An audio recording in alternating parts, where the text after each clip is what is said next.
Assalamualaikum warahmatullahi wabarakatuh. Salam persaudaraan, salam sejahtera untuk kita semuanya. Bertemu lagi di YouTube channel PSHT Sleman. YouTube PSHT Sleman merupakan YouTube yang dikelola oleh Humas Persaudaraan Setia Hati Trate Cabang Sleman. Pada kesempatan kali ini kita akan membahas sejarah berdirinya PSHT Ranting Ngaglik Cabang Sleman. Untuk itu sudah hadir bersama kita Mas Toto. Beliau adalah salah satu sesepuh di PSHT Ranting Ngaglik. Ya, sudah bersama Mas Toto di sini. Sugeng Dalu Mas Toto. Sugeng Dalu Mas Aziz. Ya, ini Mas Toto, kita pengen ngobrol nih. Ngaglik itu kan salah satu bagian dari ranting di PSHT Cabang Sleman. Pengen tahu sejarah berdirinya PSHT Cabang Sleman itu, PSHT Cabang Sleman, PSHT Ranting Ngaglik Cabang Sleman itu seperti apa? Tapi sebelumnya, biar lebih hangat lagi, mungkin pemirsa yang lagi nonton YouTube channel PSHT Sleman ini belum kenal siapa Mas Toto, tapi harusnya udah kenal semua dong. Legend di Sleman kok. Monggo Mas Toto perkenalan. Gimana dulu? Tahu latihan seperti apa, diceritakan monggo. Siap Mas Aziz. Selamat malam sedulur-sedulurku semua PSHT di seluruh dunia tentunya. Memperkenalkan diri, nama saya, nama lengkap Toto Triwono.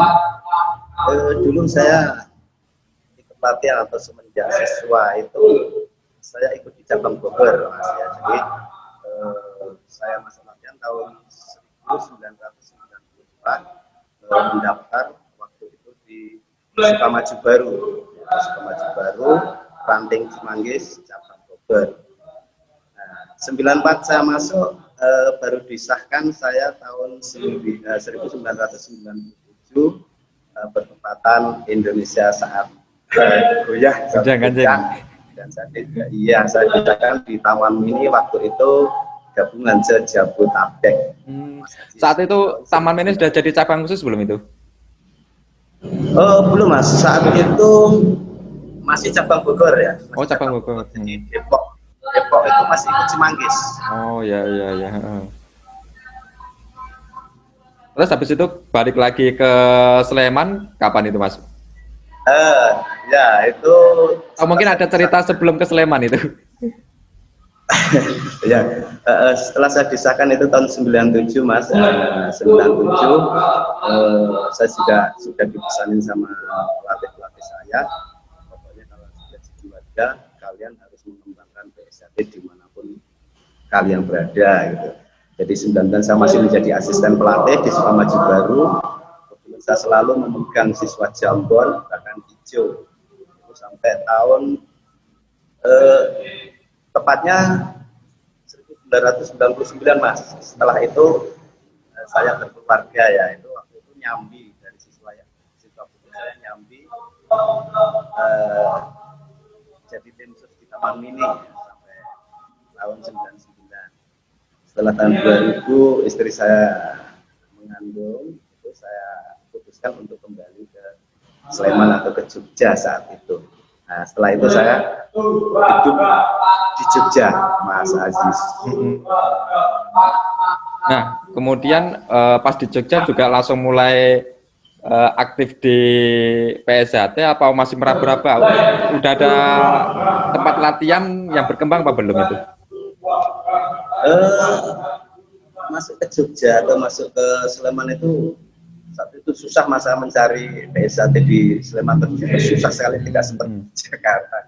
Jadi kemana-mana saya pakai kaos tidak ada yang ngaruhi, tapi saya cari informasinya di UGM itu ada Mas. Nah, ini cerita ya Mas ya.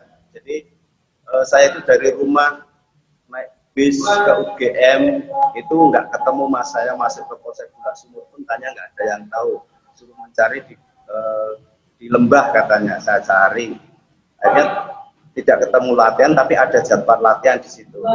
Nah di situ saya masuk ke UGM Mas, maksudnya gabung di UGM karena setelah menjadi warga kan rasanya kan orang kumpul neng latihan itu ada yang kurang Mas saat itu, saya rasakan itu. Jadi saya ke UGM itu walaupun naik sepeda ontel ya saat itu, naik sepeda ontel ya mungkin ya, jaraknya dulu kan masih kondisinya Sleman seperti itu.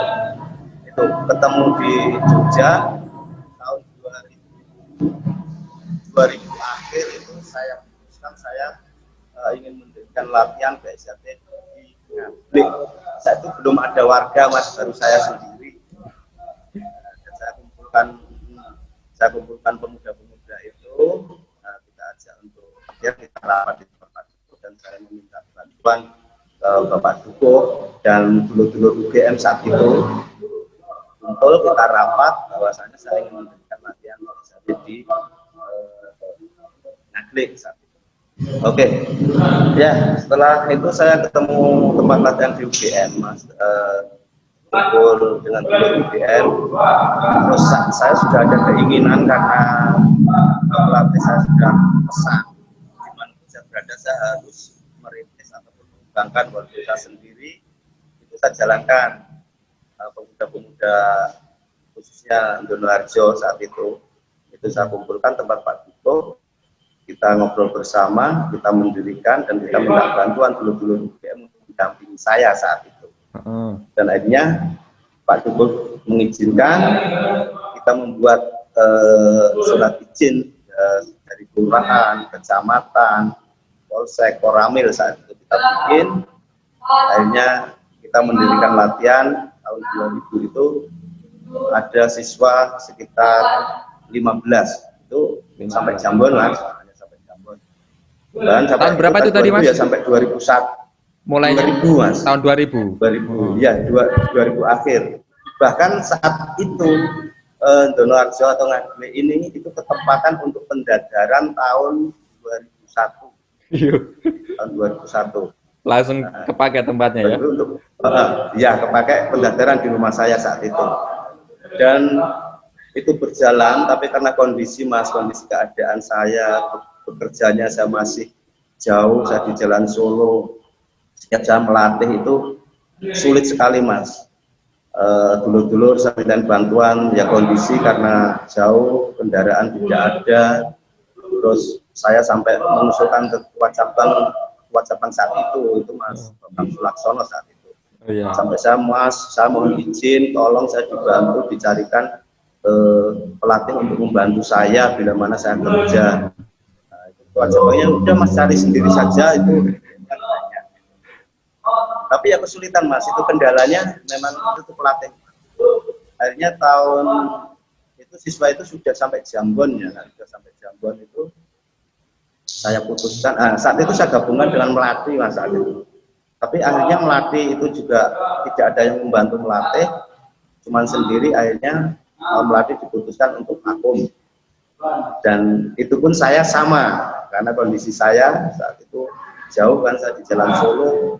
Kalau saya pulang saya harus ke Samirono, itu dipinjam sepeda ontel sama pelatih yang UGM itu Mas Sugeng Fauzi ya, Sugeng Fauzi dipinjam sepeda ontel saya sampai Mas Fauzi ya, saya sampai Ngablik dipinjam ya betul, pinjam sepeda, kadang saya diantar pakai motor Astrea 800 itu. Itu tapi kan nggak bertahan lama, Mas, masa mau terus-terusan saya minta tolong kan malu gitu. Akhirnya saya putuskan vakum. Saat itu latihan mahasiswa sampai jam saya vakumkan. Tapi saya tetap aktif, Mas. Saat itu saya tetap aktif naik sepeda ontel itu ke UGM, terus ke UIN, terus membantu. Yang tepat saya membantu di UTY saat itu.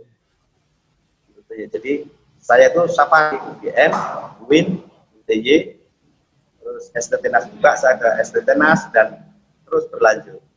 Itu sampai tahun, kalau nggak salah ini, Mas, itu 2010 Ngablik tempat saya ketempatan lagi untuk pendadaran dan pengesahan. Tapi saat itu saya alihkan ke tempat almarhum Mas Yakso saat itu. Tahun berapa itu ya? Nah, di situ itu kalau nggak salah sedikit lupa, Mas, kalau nggak salah 2010-an ke 2012 ya, itu sekitar. Saya udah di sana berarti ya, udah di Jogja. Ya sudah, Mas. Nah, saat itu ketemu Mas Ari Sujito kalau nggak salah di situ, dan Mas Ari Sujito itu baru tahu ternyata Mas Bugi itu warga juga, padahal tiap hari udah luntang bareng. Ya, Nah itu begini Mas, itu juga ada ceritanya karena saya juga tahu dari salah satunya Lur, kalau Mas Budi itu warga, makanya saya alihkan untuk pendaftaran dan pengesahan di tempat Mas Budi. Dan warga-warga sepuh itu saya undang Mas, saya undang lisan semua tak parani satu-satu yang ada di Ngagel, termasuk yang ada di Pakem, Mas Ari Sucipto, Mas Widodo, terus Mas yang ada di Karangkepuh itu, dan akhirnya di situ kumpul warga-warga sepuh semua, dan akhirnya ternyata sebenarnya saling kenal, cuman tidak tahu kalau beliau itu warga. Ada yang temannya main raket, terus Mas Ari itu juru bicaranya, terus dan sebagainya. Ternyata setelah ke situ terkumpul, nah baru mulai hidup kembali Mas untuk Ngagel juga saat itu. Berarti siswa pertama dulu ada sekitar 15 ya? Siswa pertama Ngagel yang sampai Jambon ya sekitar 15 Mas, tapi setelah itu tidak ada yang selesai sampai disahkan ya. Jadi setelah disahkan itu setelah saya mengembara, jadi ada warga itu dari Malaysia, dari Sarawak itu pulang ke Jogja, dia minta bantuan saya untuk membantu melatih di Sarawak saat itu. Dan akhirnya saya diterbangkan ke Sarawak untuk tiket, untuk semua lah dilengkapi. Dan akhirnya saya dikasih pekerjaan ya apapun, tapi saya jalankan saat itu. Nah, Mas Pras, kebetulan Mas Pras yang dari Sarawak itu sudah ketemu saya, terus ada Mas yang dari Ngawi itu juga ingin ngelatih. Akhirnya tak temukan Mas Erik itu, coba Mas Erik ngobrol siap mau ngelatih, akhirnya kita bantu untuk mendirikan ranting Ngagel lagi, cuman di wilayah timur, di wilayah Surawangsan saat itu, dan kita mengundang Ketua Cabang Mas Minto sama Mas Sibi untuk membantu mendirikan dan membuat surat menyurat saat itu. Dan masih ingat nggak itu kira-kira tahun berapa itu Mas? 2012 Mas. 2012. Ya, dan itu kita untuk kepengurusannya karena masih minim, warga minim Mas. Kita saat itu meminjam dari UIN. Mbak warga dari UIN saya juga nggak tahu namanya, cuma saja minjam namanya untuk surat izin. Oh ya, siapa sih itu? Yang rumahnya Sleman juga sih sebenarnya. Ya, itu ada bendahara, sekretaris dan lain sebagainya, termasuk pelatih tetap saat itu. Hanya clear surat sudah diizinkan dari Polsek, Koramil diizinkan, latihan mulai. Saya pergi ke Sarawak dan untuk Ngagel pertama Mas Pras itu ada 4 kalau nggak 5 itu, termasuk salah satunya Mas Yuri, Mas Putut, itu siswa yang disahkan pertama di ranting Ngagel. Tapi yang asli Ngagel cuma satu, Mas Supri Godeng. Itu yang asli Ngagel saat itu. Tahun berapa itu pengesahan pertama? 2012. 2013 Mas. Cuma satu periode. Mas Pras juga vakum kembali, terus saya kembali ke Sleman lagi dari Sarawak itu, dan kita mulai lagi mendirikan lagi 2014.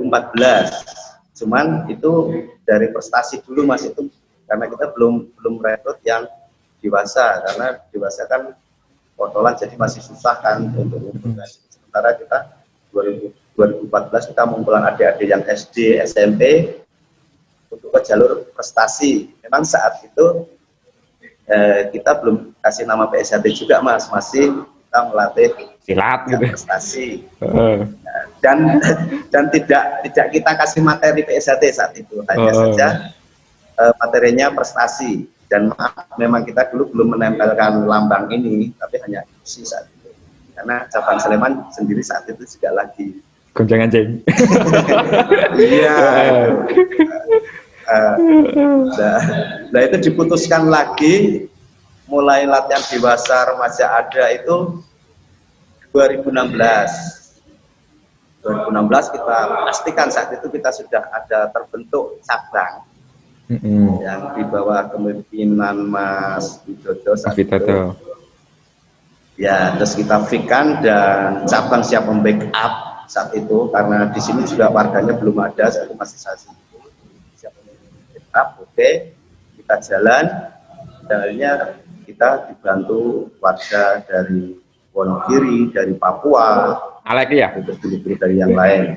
Mulai lagi dan itu mulai mengesahkan kembali setelah tidur itu 2017. Ngaglek atau tepatnya latihan pergi Donoharjo itu mengesahkan 9 Mas. Jadi saat itu saya itu masih double job.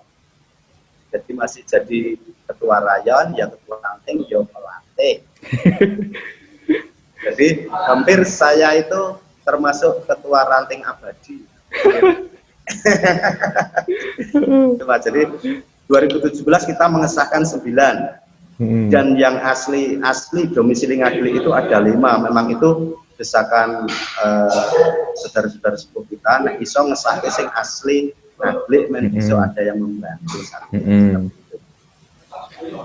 Oh, berarti Mas Alek itu masuk mulai bantu ngelatih 2016 ya? Alek Papua? Itu ya betul. Alek Papua.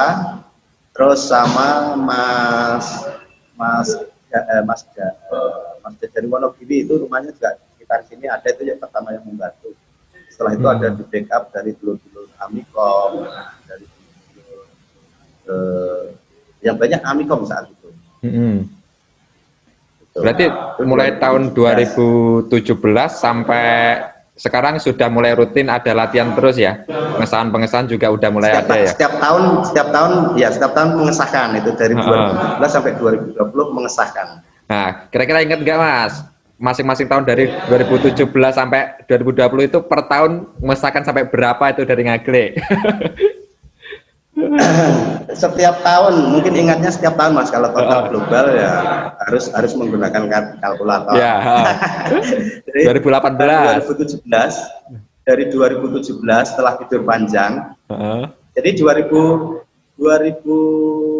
itu mengesahkan Mas. Mengesahkan itu ada 5 Mas. Itu dari Mas Pras. Ya, 5. Tapi setelah itu tidur lagi 2017 mengesahkan lagi di bawah kepemimpinan saya ketua ranting mengesahkan 9 2019. 2018 masih saya ketua ranting dan Mas Pras itu sebagai wakil ketua ranting itu mengesahkan 30 Ngaglek ya. 30. Dono 30 ya. Donoharjo 5 Donoharjo berapa? Donoharjo 15, Ngaglek Timur atau Solo Wangsan itu 15, jadi 30. Terus 2019 Ngaglek mengesahkan kembali menurun Mas, menurun menjadi 25. Ya, 25. Tidak drastis sih menurunnya. Ya, menurun tuh 25 dari Donoharjo itu mengesahkan 18, dari Ngalangan tempatnya Mas Pras itu mengesahkan 5. Jadi menurun sedikit, menurun 5. Dan di 2020 kita kembali bangkit, kembali mengesahkan 30. Oh ya. Mengesahkan 30 kembali. Jadi Donoharjo 15, untuk di Ngalangan sudah 15. Berarti dari tahun 2012 sampai sekarang itu sudah sekitar, tak hitung itu tadi Mas, ada 99. 99 warga. 99, berarti kurang 1 ya Mas? Kurang 1. Dan saat ini berkembang Mas, untuk Ngaglek berkembang pesat Mas saat ini. Jadi berkembang, ada tempat-tempat latihan yang berkembang saat ini. Oh iya, kan Ngaglek itu kan ranting ya, tadi juga disebutkan ada beberapa tempat latihan kayak gitu. Berarti dari ranting mulai sampai ada rayon itu dari tahun 2000 berapa yang 30 pertama tadi ya? 2018 ya, udah ada 2 rayon berarti ya? 2 rayon. Terus sampai sekarang 2 rayon itu. Masih 2 rayon juga apa udah tambah itu? 2019 itu sudah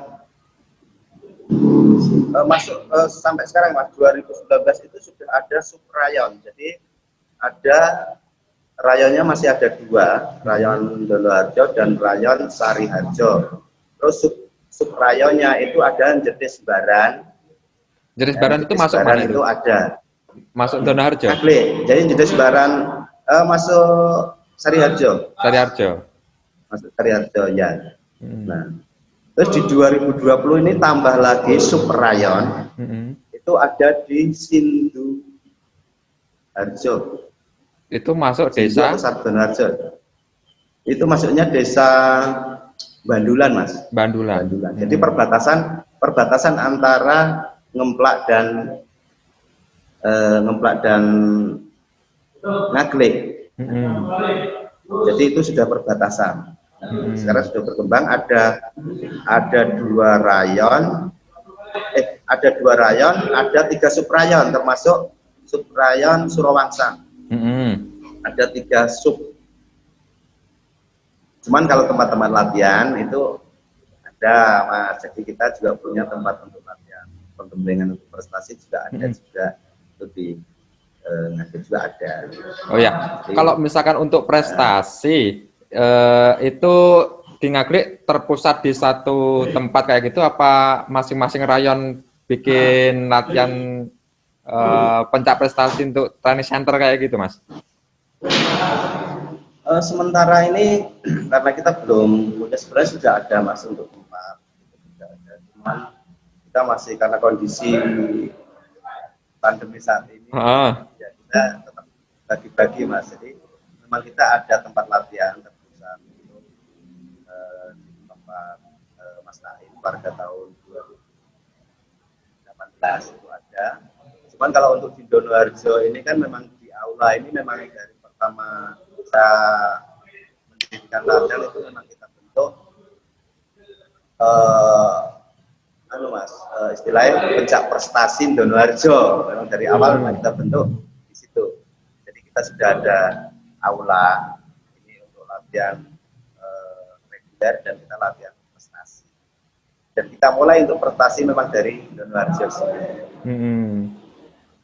Nah, untuk ada cerita prestasi enggak dari sekian lama berdiri itu? Mungkin atlet dari Ngaglik udah ada yang ikut pertandingan, mungkin kayak gitu. Terus sampai sejauh mana prestasi di Ngaglik kayak gitu? Ya, saat untuk prestasi di Ngaglik kita memulai berani untuk tampil keluar memang kita 2017, Mas. Itu 2017 kita mencoba memberanikan diri, walaupun memang saat itu kita berat untuk diakomodasi memang saat itu. Jadi kita uji coba adik-adik kita itu mencoba turun gelanggang itu di KTC, Mas. Saat itu di GOR pertama kali kita turun, ya memang kita banyak medali kita dapat saat itu. Tapi memang itu hanya untuk uji coba ya, masih KTC, cuman untuk melatih. Tapi kita mulai masuk ke Jurkap itu 2011 kita sudah masuk PAB karena atlet kita masih kecil-kecil, masuk PAB itu sudah ada. Jadi anak IPSI itu. Bahkan Ngaglik itu saat Asia Cup Sleman antar ranting itu juga juara umum 3. Tapi kalau untuk di Kejur Cup kita pernah juga juara umum 3, Mas. Kita juara umum 3 di Kejur Cup antar perguruan produksi. Itu juara umum 3 juga pernah 2018. Iya, kalau Sleman itu dan bahkan sampai sekarang kita masih ya. Kejur Cup itu antar perguruan, Mas. Oh iya ya. Itu seleksi untuk Popda. Pas saya di Jogja dulu, iya sih ya, pas bawa anak-anak Win itu kalau ikut Kejur Cup di Sleman itu antar perguruan. Kalau di kota antar kecamatan. Ini dahsyat ini. Ya, sebenarnya di kita itu antar perguruan, tapi kita ngambilnya sebenarnya atas nama sekolah mas, atas nama sekolah, atas nama sekolah. Cuman untuk di Nagrek sini, karena sekolah-sekolah itu kurang mendukung mas, karena kita juga sama pihak sekolah kurang mendukung prestasi, kita nekat. Kita yang penting kita minta izin untuk siswa untuk ikut bertanding di Kejur Cup, namun kita tetap membawa nama Nagrek, walaupun toh setelah juara tetap kembali membawa nama sekolah. Seperti itu. Ya, karena kalau atas nama sekolah mas, ya kita kalahnya di situ. Kita jarang juara umum, kita kalahnya di situ. Karena atlet kita kan banyak dari berbagai sekolah. Mungkin di sekolah atlet kita si A itu juara, dia dapat medali. Tapi kan sekolahnya mengadopsi perguruan lain, jadi dia diikutkan perguruan yang sana walaupun juaranya Asia. Iya ya. Nah, berarti ini PR-nya ini untuk Nagrek ini harus memperbanyak tempat latihan di sekolah ini. Ini lagi latihan ya. Ini latihan di ranting. Gabungan di ranting apa ini mas? Oh ini khusus rayon mas. Oh rayon. Rayon Donoharjo. Rayon Donoharjo. Jadi malam ini untuk rayon Sariharjo itu memang lagi ada syukuran mas, syukuran. Jadi syukuran warga baru. Kita nggak bisa ambil ranting karena kondisinya pandemi. Jadi kita ambilnya rayon. Jadi saat ini memang lagi syukuran untuk yang di Sariharjo, tapi di Donoharjo masih tetap latihan. Iya. Oke. Ramai ya? Ada berapa itu mas? Untuk ini adik-adik yang ini ada sekitar 15 mas. 15-an ya? 15 baru polos ya. Ini belum termasuk yang atlet. Kita yang atlet itu latihan sore jam 4. Yang atlet kita jam 4 untuk latihan. Terus malamnya libur dulu. Kalau malam khusus untuk yang reguler. Memang kita saya program dari dulu memang seperti itu mas. Jadi kalau latihan reguler yang malam kita kasih materi Asia, termasuk senam dasar, senam asal, jurus. Namun kalau latihan yang sore yang jam 4 kita tidak kasih materi Asia. Jadi yang kita kasih materi prestasi, tendangan, pukulan, ketepatan, kecepatan. Jadi kalau malam seperti ini pencak ajaran. Nah, untuk Nagrek sendiri, misalkan nggak ada pandemi atau mungkin sebelum-sebelumnya kayak gitu, untuk selain latihan seperti biasa, itu juga ada kegiatan rutin untuk pertemuan apa kayak gitu nggak mas? Mungkin kegiatan bakti sosial atau apa kayak gitu? Oh, kalau bakti sosial kita untuk khususnya Donoharjo sebenarnya sudah tertanam sejak 2017 mas. Bulan puasa kita juga ikut bagi takjil, ya itu kita rutin.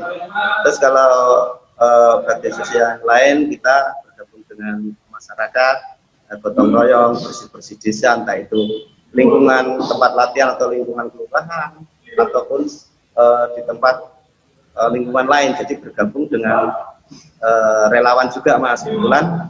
Kebetulan pelatihnya kan beberapa ikut SAR mas. Jadi kadang-kadang kita ada kegiatan yang bisa kita gabungkan.